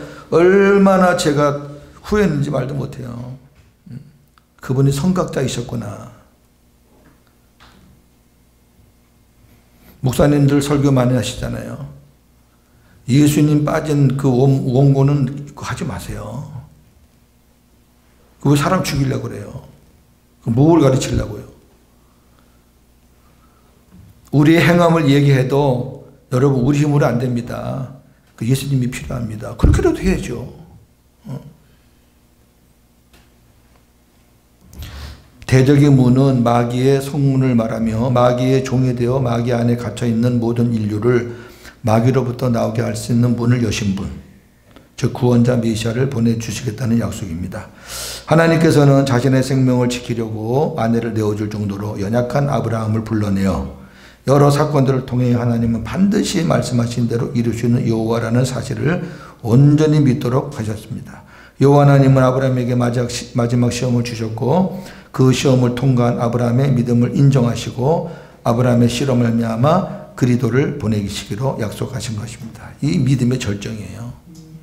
이게 저와 여러분들이 아브라함의 후손으로서 우리가 여기까지 가야 될 믿음이에요. 예, 열심히 삽시다. 예수 잘 믿읍시다. 예. 이제 이 이후에 아브라함이 하는 것을 잘 보셔. 이것도 중요해요. 23장입니다. 창세기 23장 1절 2절. 사라가 127세를 살았으니 이것이 곧 사라가 누린 횟수라. 사라가 가나안 땅 헤브론 곧 기럇 아르바에서 죽음에. 아브라함의 아내 사라가 127세의 나이로 죽었습니다. 성경에서 여자 가운데 유일하게 사라만 죽은 나이가 기록되었어요. 아무도 없거든요. 하와도 없는데 사라만 있어요. 이는 사라가 열방의 믿음의 어미일 것입니다. 창세기 17장 15절 16절. 하나님이 아브라함에게 이르시되 내 아내 사레는 이름을 사레라 하지 말고 사라라 하라. 내가 그에게 복을 주어 그가 내게 아들을 낳아주게 하며 내가 그에게 복을 주어 그를 여러 민족의 어머니가 되게 하리니 민족의 여러 왕이 그에게서 나리라. 민족의 여러 왕이 그에게서 나리라. 열국의 어미가 됐어요. 사라는 아브라함을 주라 부르며 순종했던 거룩한 부녀였습니다. 베드로전서 3장 3절 6절. 너희의 단장은 머리를 꾸미고 금을 차고 아름다운 옷을 입는 외모로 하지 말고 오직 마음에 숨은 사람을 온유하고 안정한 심령에 썩지 아니할 것으로 하라. 이는 하나님 앞에 값진 것이니라. 전에 하나님께 소망을 두었던 거룩한 부녀들도 이와 같이 자기 남편에게 순종함으로 자기를 단정하였나니 사라가 아브라함을 주라 칭하여 순종한 것 같이 너희는 선을 행하고 아무 두려운 일에도 놀라지 아니하면 그의 딸이 된 것이니라. 아멘. 여기 보면은 사라가 아브라함을 주라 칭하고 순종했대요. 자, 사라가 처음부터 아브라함을 주라 칭하며 순종했을까? 사라가 되기 전 사례의 모습을 한번 보겠습니다. 첫째, 하갈을 취하는 일에 아브라함을 주도해요. 아브라함이 먼저 하갈을 취하자는 게 아니라 사레가 하갈을 취하자. 그러니까 아브라함이 좋다 이렇게 된 거거든요. 그 다음에 하갈과 이스마엘의 일로 아브라함에게 책임을 돌리며 아브라함과 심히 다퉈요. 그 다음에 하갈을 학대하고 결국 하갈과 이스마엘을 내쫓아요. 자, 이런 모든 사건들, 여기 지금 하갈을 내쫓는 거는 그 이후에 말하는 거라 그 전에 말했던 거예요. 한번 쫓아가지고 쫓겨났다가 다시 들어온 거니까 그 앞에 걸 말하는 거예요. 나중에 사라가 돼서 내쫓는 거는 그 복음부에서 율법을 쫓아내는 거고, 앞에 말하는 요거는 그 앞에 사건들이에요. 근데 창세기 20장의 아비멜렉 사건 이전의 사라는 하나님의 약속에 대한 믿음이 없었어요. 그런 가운데서 하갈과 이스마엘을 겪으면서 남편을 주라고 칭했을 리는 만무해요. 그렇게 보시면 안 되죠. 그거는 사라가 아브라함을 주라 칭하며 그렇게 순종하게 할 수 있게 된 계기는 아비멜렉 사건이에요. 하나님께서 아브라함을 높이시는 것을 봤어요. 그리고 아브라함의 기도로 아비멜렉의 집의 모든 태의 문이 열리는 것을 봤어요. 그리고 아브라함의 그 헌신 때문에 사라에게 하나님의 약속이 믿어지게 되고, 그러면서부터 사라는 아브라함을 주라 칭하면서 순종하게 되었다. 이렇게 보는 것이 합당해요. 무슨 말이냐면은,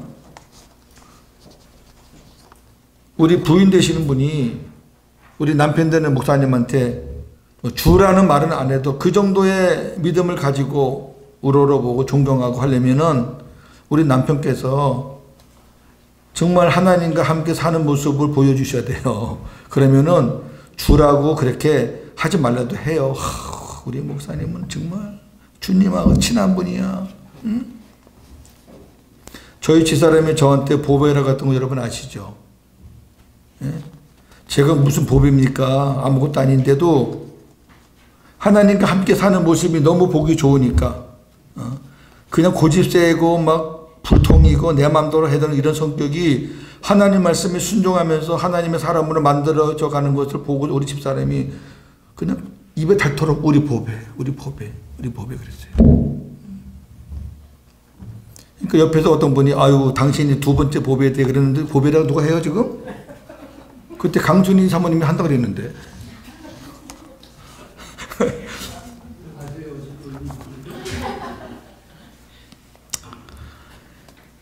남자의 머리는 그리스도고 여자의 머리는 남자라 그랬는데, 진짜 남자가 그리스도를 머리로 하고 사는 모습을 보여주면 진짜 우리 남편은 주님을 머리로 하고 사는 종이다 믿으면 아내가 자기 남편을 머리로 삼지 말라도 삼아요. 왜? 야, 주님과 교통하는, 주님과 친한 우리 남편을 내가 머리로 모시면은 나도 그 남편 덕에 수지 맞을 텐데 그걸 몰라요? 근데 남편은 목사인데 사는 게 완전히 자기가 머리야. 응? 주님이 머리가 아니라 자기가 머리야. 그런데 그 머리를 어떻게 아내가 머리로 삼겠어? 그 남편을. 그거 안 되는 거예요. 그거는 남편이 남편의 몫을 할 때, 그때 이제 아내가 남편을 머리로 삼고 살게 되는 거지. 남자가 주님을 머리로 삼지도 않고 맨날 계산이나 하고 앉아있고 그냥 율법으로 사는데 어떻게 그 남자를 머리로 삼아요? 제가 오늘 우리 아내들한테 점수 좀 따겠죠? 좀 기다려요. 아직 안 끝났으니까. 자, 창세기 23장 16절 18절입니다. 아브라함이 에브론이 헷 족속이 듣는 데서 말한 대로 상인이 통용하는 은 400세겔을 달아 에브론에게 주었더니 마므레 앞 막벨라에 있는 에브론의 밭, 그 밭과 거기에 속한 굴과 그 밭과 그 주위에 들린 모든 나무가 성문에 들어온 모든 헷 족속이 보는 데서 아브라함의 소유로 확정된지라. 아멘. 아브라함은 가나안 땅 헷 족속 헤브론 기랏 야르바라는 옛날 이름이죠. 땅을 매장지로 구입합니다. 헷 족속과 땅 주인 에브론이 아브라함에게 무료로 주겠다고 인정받은 거예요. 그렇게 이제 아브라함을 하나님이 유상을 높여줘가 소문이 났을 거 아니에요. 와, 너 대단한 분이다. 하나님 앞에 기도하니까 막 태가 열리고 막 기적이 일어나고 막 아비멜렉이 존경하니까 좀 소문 나가지고 막 가는 데마다 아이고 그냥 쓰세요, 그냥 사세요 막 그러는 거예요. 근데 아브라함은 수차례 몸을 굽히면서 땅값을 지불해요. 그리고 막벨라 고를 사요. 얼마나 겸손해요. 몸을 굽히면서 아닙니다. 제가 돈 주고 사겠습니다. 아브라함이 이같이 한 이유는 가나안 땅에 대한 하나님의 약속을 믿었기 때문에 소유권 문제를 미연에 방지하기 위한 것입니다. 아브라함은 가나안 땅을 절대로 양보하거나 빼앗겨서는 안 된다는 것을 알기 때문에 자기 소유로 확정 지은, 무슨 말이냐면은 이렇게 하지 않으면 사람의 마음은 언제 변할지 몰라요. 언제 변할지 모르고 당신 여기서 지금까지 공짜로 살았는데 나가? 그러면 아브라함 쫓겨나야 돼. 지금 아브라함은 자기 땅이 없어요. 여기 저기 왔다 갔다 해요 지금. 그러니까 아브라함은 그 가나안 지역에 있는 그 막벨라고를 산 거예요. 그래서 자기 소유로 많은 사람 앞에서 딱 확정한 거예요. 이거는 가나안 땅에 대한 하나님의 그 약속을 아브라함은 가슴에 품고 있었기 때문에. 그 이삭 사건으로 끝나는 게 아니라 그 이삭 사건 이후에 있는 그 후속 조치를 한번 쭉 보는 것도 굉장히 중요합니다. 다 멋져요, 사는 게. 그 다음에 18번 하나님의 약속 안에서 아들 이삭의 배필을 구하는 아브라함입니다. 창세기 24장 6절 8절. 아브라함이 그에게 이르되 내 아들을 그리로 데리고 들어가지 아니하도록 하라. 하늘의 하나님 여호와께서 나를 내 아버지 집과 내 고향 땅에서 떠나게 하시고 내게 말씀하시며 내게 맹세하여 이르시기를 이 땅을 내 씨에게 주리라 하셨으니 그가 그 사자를 너보다 앞서 보내실지라. 내가 거기서 내 아들을 위하여 아내를 택할지니라. 만일 여자가 너를 따라오려고 하지 아니하면 나의 이 맹세가 너와 상관이 없나니 오직 내 아들을 데리고 그리로 가지 말지니라. 네. 자, 1번 아브라함은 아들 이삭의 배필을 구하기 위해 종 엘리에셀을 보내면서 가나안의 딸은 안 되고 자기 고향, 자기 족속에게 가서 이삭의 배필을 택하라고 명합니다. 그 다음에 중요한 거는 이삭을 그곳으로 데려가서는 안 되고 반드시 이삭의 배필을 이곳 가나안으로 데리고 와라. 그러니까 가나안의 사람들하고는 같이 혼인을 안 시켜도 그러나 가나안에서 살아야 된다는 거예요. 이 땅을 우리가 떠나서는 안 된다는 거예요. 하나님이 약속한 땅이라는 거예요. 그거를 확실히 갖고 있어요. 2번 아브라함이 가나안에서 매장지를 매입하는 것이나 아들의 배필을 반드시 가나안으로 데리고 오라는 것을 보면서 가나안 땅에 대한 여호와 하나님의 약속을 확실하게 믿고 있는 아브라함의 신앙의 깊이를 알 수 있습니다. 창세기 12장에서 가나안 땅에 기근이 있자 아무 생각 없이 애굽으로 내려갔을 때나 창세기 13장에서 조카 롯과 헤어질 때 네가 우하면 내가 좌하고 네가 좌하면 내가 우하리라 하며 가나안 땅을 양보할 뻔했던 때와는 큰 대조가 됩니다. 다르죠? 후처를 통해 여러 자식을 낳은 후 매장 아브라함. 자, 이 부분도 우리가 이해 못하면 이게 뭐야? 자식을 또 왜 낳아? 그렇게 생각할 수 있잖아. 그죠? 창세기 25장 5절 6절입니다. 아브라함이 이삭에게 자기의 모든 소유를 주었고 자기 서자들에게도 재산을 주어 자기 생전에 그들로 하여금 자기 아들 이삭을 떠나 동방 곧 동쪽 땅으로 가게 하였더라. 25장 11절. 아브라함이 죽은 후에 하나님이 그의 아들 이삭에게 복을 주셨고. 자, 정리합니다. 아브라함은 후처 그두라를 통해 시므란, 욕산, 무단, 미디안, 이스박, 수아 등 서자를 낳았습니다. 이는 아브라함이 여자를 탐한 것이 아니라 많은 자손을 구원하려는 하나님의 섭리였습니다. 하나님의 구원은 특정한 자들, 유대인을 위한 것만이 아니라 온 인류, 이방인을 위한 것입니다. 아브라함은 아들 이삭에게 모든 소유를 주었지만 서자들에게도 재산을 나누어 주면서 이삭과는 멀리 떨어진 동방에 가서 살도록 하였습니다. 이는 약속의 아들 이삭만이 합법적인 상속자라는 것을 믿었기 때문에 이삭을 안전하게 보호하려는 아브라함의 배려였습니다. 아브라함은 175세의 나이로 죽어 가나안 땅 막벨라굴에 매장되었습니다. 아브라함이 죽자 하나님께서 이삭에게 복을 주셨습니다. 이는 이삭만이 합법적인 상속자라는 것을 하나님께서 인정하시는 것입니다. 후초를 구해서 자식을 많이 낳은 것은 여자를 탐해서 그렇게 한 게 아니라 많은 자손을 구원하시려는 하나님 섭리에 따른 것이었다. 이렇게 보시는 게 좋습니다. 자, 20번. 이제 우리가 아브라함을 다 봤잖아요. 우리가 이제 마지막으로 이제 정리할 우리 문제입니다. 우리가 아브라함의 믿음으로 아브라함이 가졌던 그 믿음으로 받아 누려야 할 하나님의 기업은 무엇인가? 1번 예수, 우리 주를 죽은 자 가운데서 살리신 이는 하나님이십니다. 또한 우리 주를 죽은 자 가운데서 살리신 이는 이의 영은 성령이십니다. 이 진리를 믿어야 하나님으로부터 의로 여기심을 받고 부활과 영생의 복을 받게 됩니다. 이것이 우리가 누리는 하나님의 기업입니다. 로마서 4장 23절 24절. 그에게 의로 여겨졌다 기록된 것은 아브라함만 위한 것이 아니요 의로 여기심을 받은 우리도 위함이니 곧 예수 우리 주를 죽은 자 가운데서 살리신 이를 믿는 자니라. 아멘. 예수님을 살리신 분은 하나님이시고 하나님이 당신의 영을 통해서 살리게 했죠. 자, 로마서 8장 11절. 예수를 죽은 자 가운데서 살리신 이의 영이 너희 안에 거하시면 그리스도 예수를 죽은 자 가운데서 살리신 이가 너희 안에 거하시는 그의 영으로 말미암아 너희 죽을 몸도 살리시리라. 아멘. 자, 성경 보실 때 제가 여러 번 말씀드렸는데 그리스도 예수 이렇게 나오면은 그리스도 예수예요. 그리고 예수를 살리신 이 너희 안에 거하시는 그 아버지예요. 그 다음에 그의 영, 이의 영, 그런 성령이에요. 요 본문 안에 삼위 하나님이 다 계신 거예요.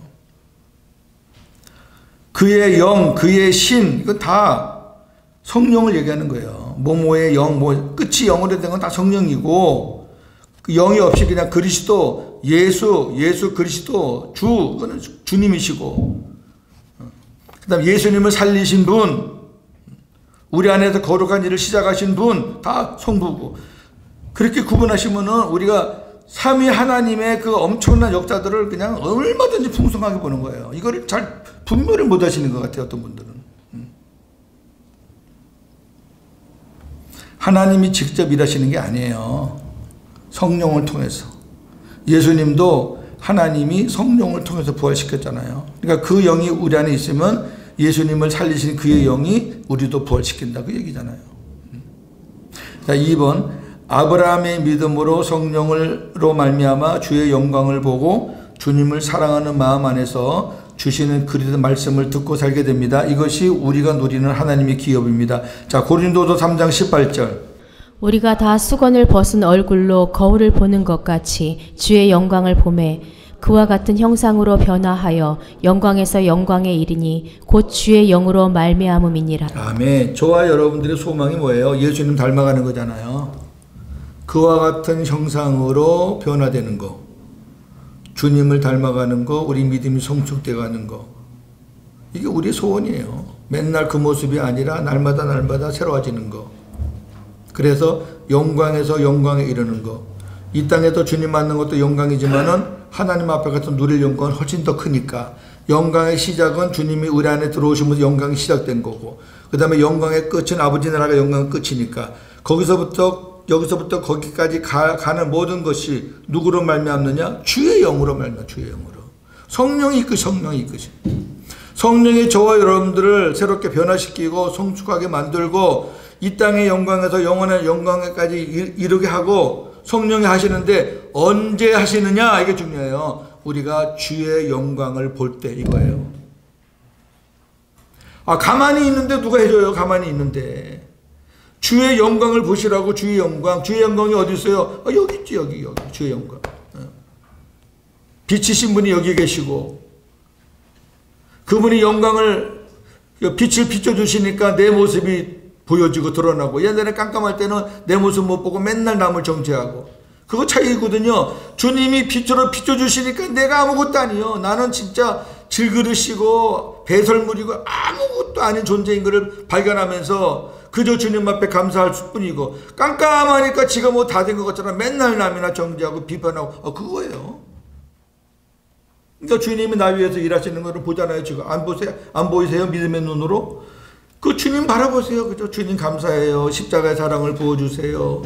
성령의 생수를 부어주세요. 성령의 기름을 충만하게 해주세요. 계속 주님과 대화하면서. 그러면은 우리가 주님을 만나고 주님을 바라보고 주님과 대화하는 그 모든 시간에 성령은 아주 부지런히 움직이시는 거예요. 우리를 성숙하게 만들어가고 영광을 더하게 하시고, 그거는 성령이 하시는 일이고. 반드시 우리가 주님과 관계됐을 때 성령은 일하신다. 이게 중요해요. 주님이 안 움직이시면 성령은 안 움직여요. 그게 질서예요. 아버지가 안 움직이시면 예수님도 안 움직이셔요. 그러니까 아버지가 일하니 나도 일한다. 아버지가 일해야 예수님도 일하는 거예요. 예수님이 역사해야 성령이 일하시는 거예요. 그게 삼위 하나님의 질서니까 그거 기억. 우리가 할 일은 내가 뭘 해야 되겠다, 성과를 내야 되겠다, 목적을 이뤄야 되겠다, 그게 아니고 저와 여러분 할 일은 주님의 영광만 보면 돼요. 할렐루야. 그게 복음이에요. 그게 자꾸 뭘 사건을 뭐 하려고 하는 게 율법이고 주님을 보시라고. 주님. 그러면 주님 보셔서 주님으로 내가 기뻐하고 만족하고 또 주님이 내가 주님을 생각하고 주님을 바라보는 믿음을 보시니까 주님이 안에서 막 기뻐하잖아요. 주님이 기뻐하시니까 성령께서 역사하는 거예요. 그렇게 해서 미워했던 사람이 사랑스럽게 보이고 원수 같은 사람을 내가 품을 수 있고 나를 막 괴롭히는 사람을 위해서 축복하고 기도할 수 있고 내가 이런 사람이 아니었는데 왜 이렇게 됐지? 나는 절대 그럴 수 있는 사람이 아닌데 내가 이상하게 변하고 있다. 왜? 성령이 변하게 해주시니까. 로마서 10장 6절 8절입니다.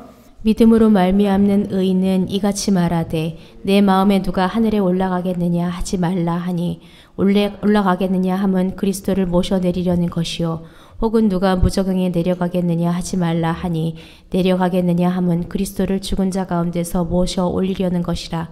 그러면 무엇을 말하느냐? 말씀이 내게 가까워 내 입에 있으며 내 마음에 있다 하였으니 곧 우리가 전파하는 믿음의 말씀이라. 우리에게 믿음의 말씀을 주시는 분이 어디 계시냐 그거예요. 나에게 믿음을 주시고 나에게 말씀을 주시는 그분이 어디 계시냐 그거예요. 하늘에 올라갈까? 하나님 보좌우편에 계시나? 올라가지 말라는 거예요. 음부에 계시나? 십자가에 계시나? 가지 말라는 거예요. 왜 자꾸 이렇게 먼데 찾냐고요. 맨날 찾을 때마다 그분이 나 때문에 내려오셔야 돼? 너와 가까이 계시잖아. 그분이 네 입으로 지금 말할 수 있는 곳에 있잖아. 네 마음에 있잖아. 그러잖아. 네 마음에 있잖아. 예? 지금도 예수님 전하면서 십자가를 하면서 막 핏대를 올리는 분들 보면 속이 터져요. 어떡하라고. 십자가에 있는 예수님 바라보고 어떡하라고. 물론 내 안에 주님이 안 계신 사람들은 십자가 바라봐야 돼요. 여기 안 계시니까 거기라도 바라봐야지.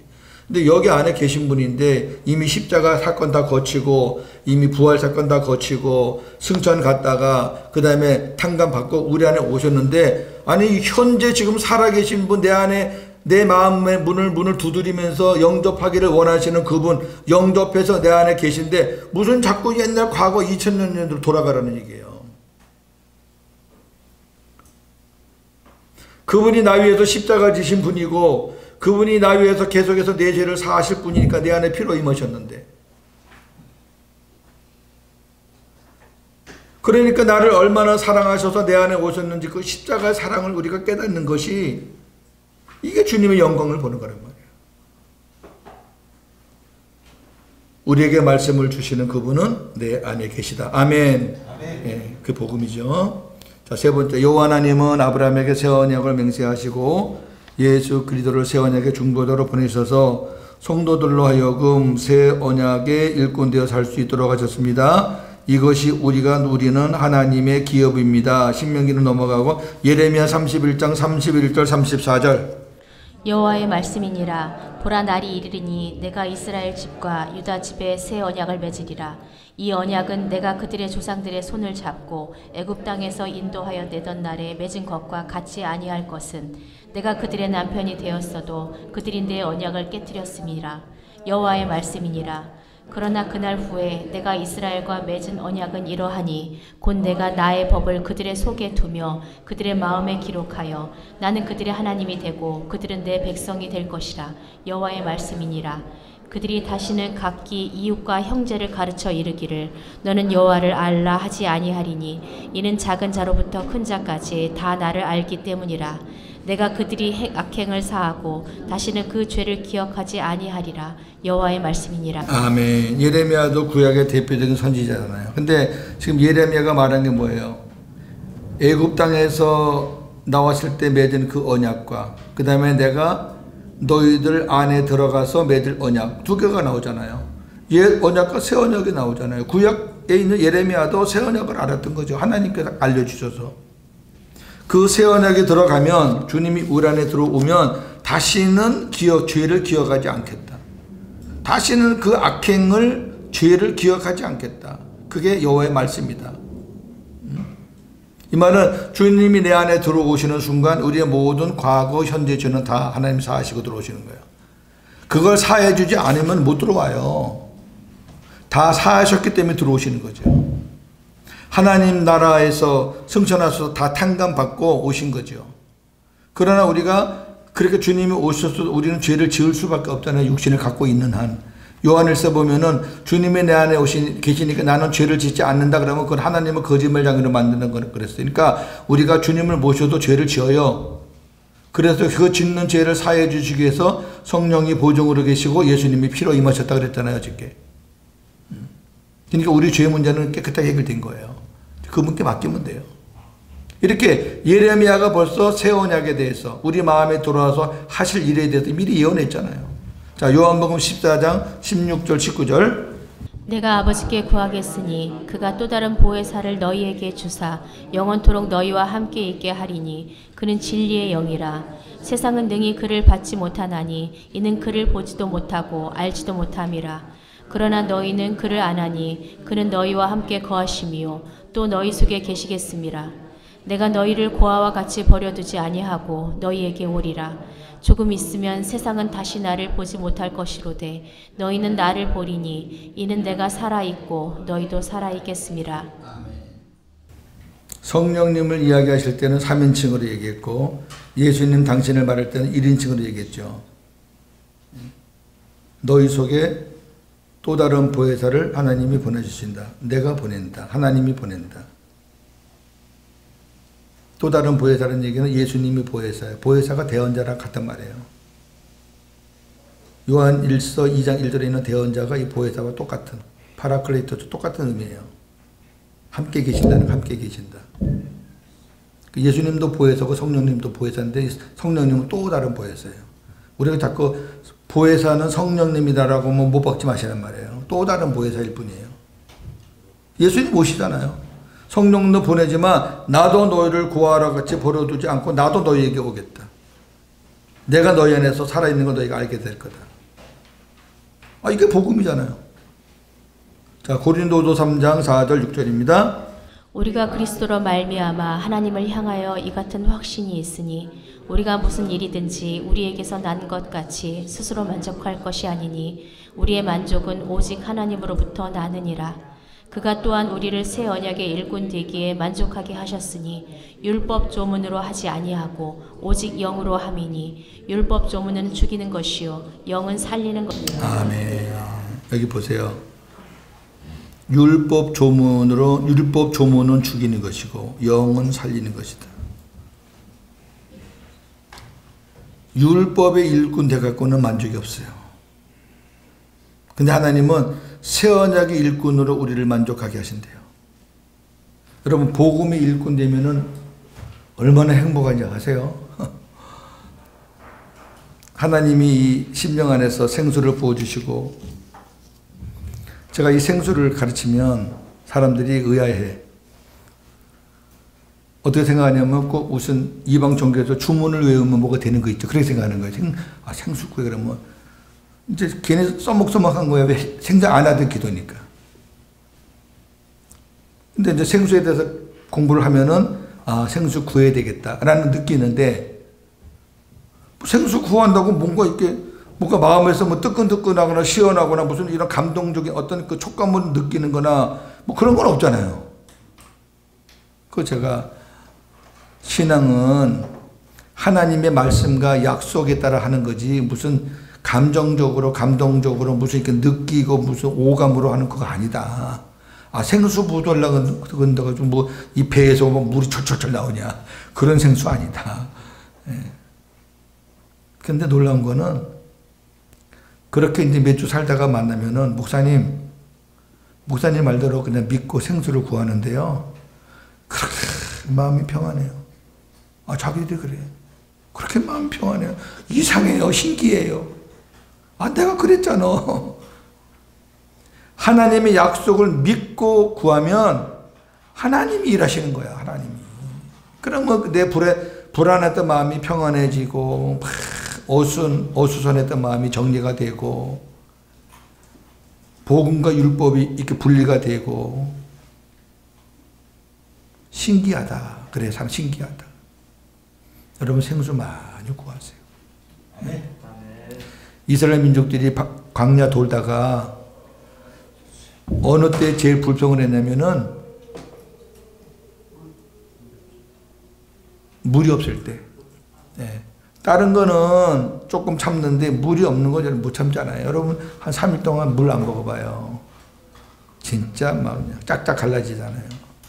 근데 그 광야에서 그 뜨거운 햇빛, 땅열, 지열 때문에 얼마나 힘들겠어요. 그러니까 다른 때는 적당히 해도 물이 없으면요 이 백성들이요 아주 그냥 미쳐버리는 거예요. 막 못에 잡아 죽이려고 그러고.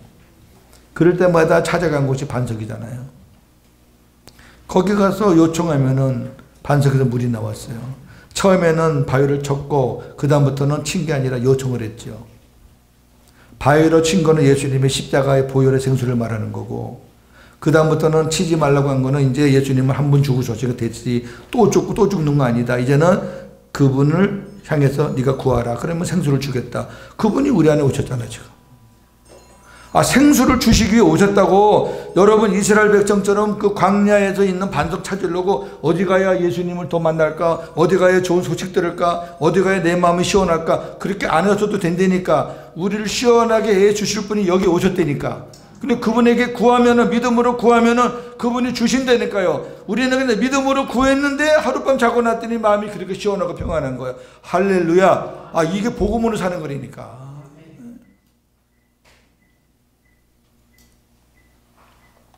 새언약 일꾼으로 사세요. 그렇게 사는 게 새언약 일꾼으로 사는 거예요. 우리는 이 모든 것을 아브라함의 믿음으로 믿어야 합니다. 즉 아브라함은 여호와 이레의 사건을 통해 이 땅에 오실 하나님의 아들 예수 그리스도를 믿었습니다. 그 예수 그리스도가 새언약의 중보자로 우리 안에 오셨습니다. 우리는 아브라함이 믿었던 그 예수 그리스도를 믿어야 합니다. 히브리서 6장 13절 18절. 하나님이 아브라함에게 약속하실 때에 가리켜 맹세할 자가 자기보다 더 큰 이가 없으므로 자기를 가리켜 맹세하여 이르시되 내가 반드시 너에게 복 주고 복 주며 너를 번성하게 하고 번성하게 하리라 하셨더니 그가 이같이 오래 참아 약속을 받았느니라. 사람들은 자기보다 더 큰 자를 가리켜 맹세하나니 맹세는 그들이 다투는 모든 일의 최후 확정이니라. 하나님은 약속을 기업으로 받는 자들에게 그 뜻이 변하지 아니함을 충분히 나타내시려고 그 일을 맹세로 보증하셨나니 이는 하나님이 거짓말을 하실 수 없는 이 두 가지 변하지 못할 사실로 말미암아 앞에 있는 소망을 얻으려고 피난처를 찾은 우리에게 큰 안위를 받게 하려 하시니라. 아멘. 하나님이 아브라함에게 약속할 때 맹세. 근데 맹세는 자기보다 높은 자에게 하는데 하나님보다 높은 자가 없으니까 하나님이 자기 이름을 걸고 자기에게 맹세했어요. 그게 새 언약이라고요. 그럼 무슨 말이냐면은 이 새 언약은 반드시 이루어진다는 거잖아요. 그 새 언약의 약속대로 예수님이 오셨고 예수님이 오셔서 마음을 열고 받아들이는 자 안에 들어오셨고 그리고 우리가 천국 갈 때까지 그분이 지켜주시고 함께 하시고 우리를 만들어 나가시고 그리고 그분이 책임지고 우리를 하나님 나라로 이끌고 가신다는 게 새 언약이잖아요. 그게 이루어진다는 거예요. 이루어진다는 하나님이 맹세했기 때문에 이루어진다는 거예요. 뭐 누가 행위가 어떻고 그게 아니라 하나님이 맹세한 것이기 때문에 반드시 이루어진다는 거예요. 그 하나님의 맹세를 우리가 눈으로 볼 수 있는 게 있습니다.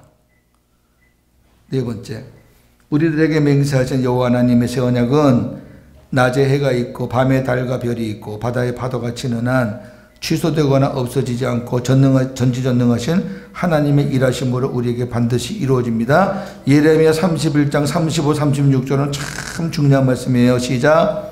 여호와께서 이와 같이 말씀하셨느니라. 그는 해를 낮의 빛으로 주셨고 달과 별들을 밤의 빛으로 정하셨고 바다를 뒤흔들어 그 파도로 소리치게 하나니 그의 이름은 만군의 여호와니라. 이 법도가 내 앞에서 패할진대 이스라엘 자손도 내 앞에서 끊어져 영원히 나라가 되지 못하리라. 여호와의 말씀이니라. 아멘. 무슨 말이에요? 바꿔 말하면은 이스라엘 자손이 이어나가지 않으면 대가 끊으면 메시아가 안 와요. 올 수가 없어요. 결국 이스라엘 자손의 대가 계속 이어져야지 그 다음에 예수님이 오시고 그 다음에 예수님이 오셔야 새 언약이 이루어지는 거잖아요. 이 법도, 이 자연법도 해가 빛을 주고 달과 별이 밤에 빛을 주고 바다가 흔들어서 파도가 소리 나고 이렇게 하는 것, 이것이 법도가 폐할진대, 폐하면 이것이 없어지면 내가 약속한 그 새 언약도 없어진다. 바꿔 말하면 이 법도가 유지하고 있는 한 내가 약속한 새 언약도 계속되고 있다, 그 얘기잖아요.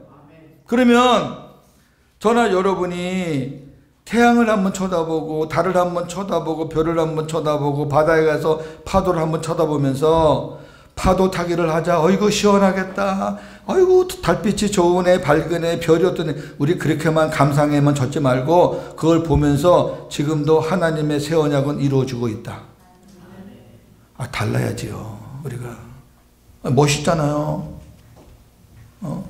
지금도 이것이 유지되고 있는 거 보니까, 자연의 법칙이 폐하여지지 않고 있는 거 보니까 하나님의 약속은, 새 언약은, 맹세한 그 약속은 지금도 이루어지고 있다. 할렐루야, 감사합니다. 하나님이 이렇게 당신의 약속이 이루어지고 있다는 것을 증표로 우리가 쉽게 볼 수 있도록 이렇게 만들어 놨잖아요.